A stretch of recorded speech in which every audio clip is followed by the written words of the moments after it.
अस्सलाम वालेकुम, क्या हाल है भाईजान? सब खैर खैरियत से हैं, मज़े में हैं। आज भी आपको दिखाते हैं कि कपड़ों पे कढ़ाई कैसे होती है। ये देखें, ये बन गया डिज़ाइन,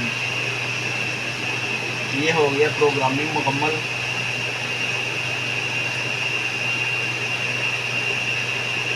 ये हमने कर दी है प्रोग्रामिंग।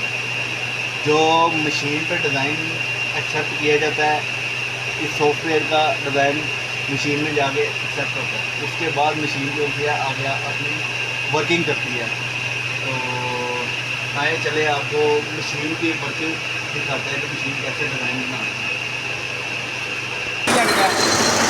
देखो भाई ने है ना नसीर, ये हमारे बड़े भाई हैं।